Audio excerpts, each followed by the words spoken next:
Bangla cinema প্রতিনিয়ত ধর্ষণের শিকার হচ্ছে। কেন এমন বললেন শরাফ আহমেদ জীবন? অপরদিকে এবার উপস্থাপক হচ্ছেন জায়েদ খান, জানাবো আপনাদের। প্রথমে আসি শরাফ আহমেদ জীবনের কাছে।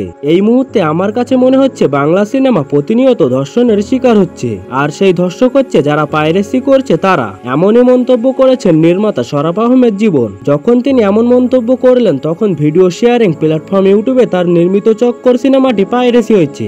গতকাল শুক্রবার সামাজিক মাধ্যমে জীবন বলেন, আমাদের মনে রাখতে হবে পাইরেসি বন্ধ করতে না পারলে হয়তো দু একটা সিনেমা বিচ্ছিন্নভাবে ব্যবসা করতে পারবে, কিন্তু ইন্ডাস্ট্রিটা কখনোই দাঁড়াতে পারবে না। আমি আমার সবকিছু দিয়ে সিনেমা বানাবো আর কিছু লোক শুধু পাইরেসি করে বসে বসে টাকা কামাবে, এটা তো হতে পারে না। সিনেমা পেশার সঙ্গে জড়িত সবাইকে অনুরোধ করব, এই ইন্ডাস্ট্রিটা শুধু একজন প্রডিউসার বা একজন ডিরেক্টরের না। তিনি বলেন একজন প্রডিউসার বা ডিরেক্টর ক্ষতিগ্রস্ত হলে কম বেশি সবাই হবে, তাই সবাইকে একসঙ্গে দাঁড়াতে হবে। পাইরেসি একটা মহামারী, পাইরেসি একটা যুদ্ধ, পাইরেসি একটা দণ্ডনীয় অপরাধ। আমরা ৭১-এ জয়ী হয়েছি, আমরা ২৪-কে নিজেদের করে নিয়েছি, আমরা কোভিডকে প্রতিহত করেছি, আমরা পাইরেসিকেও পারবো। শুধু নিজের বিবেককে একটু জাগ্রত করতে হবে, রাষ্ট্রকে তার দায়িত্ব পালন করতে হবে।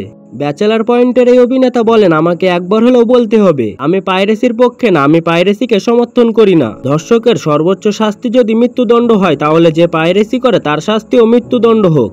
অপরদিকে নতুন টকশো নিয়ে আসে নিউ ইয়র্ক থেকে প্রকাশিত বাংলা ভাষাভাষীদের প্রিয় গণমাধ্যম ঠিকানা। Friday night with Zayed Khan শীর্ষকে এই শোর চমক হলো জায়েদ খান, কারণ এই শোয়ের মধ্য দিয়ে প্রথমবারের মতো উপস্থাপনায় নাম লেখালেন তিনি। জানা গেছে স্বদেশ ও প্রবাসী দর্শকদের মানসপটে স্থান করে নেওয়ার লক্ষ্যেই সাজানো হয়েছে এই অনুষ্ঠানটিতে থাকছে তারকাদের একান্ত সাক্ষাৎকার, প্রবাসী জীবনের সংগ্রাম ও সাফল্যের গল্প, সামাজিক বাস্তবতা এবং নতুন প্রজন্মের উদ্বোধনী ভাবনার স্পর্শ। এখানে থাকছে পরিচিত মুখদের গভীর ও অন্তরঙ্গ সাক্ষাৎকার, হালকা আড্ডা ও ভাবনার খোরাক জাগানো আলোচনা। Friday night with Zayed Khan শোয়ের প্রথম পর্ব প্রচারিত হবে আগামী ৪ জুলাই শুধুমাত্র ঠিকানা টিভিতে। এরপর থেকে প্রতি শুক্রবার একটি করে পর্ব প্রচারিত হবে, যা দেখা যাবে চ্যানেলটির ফেসবুক পেজ ও ইউটিউব চ্যানেলে।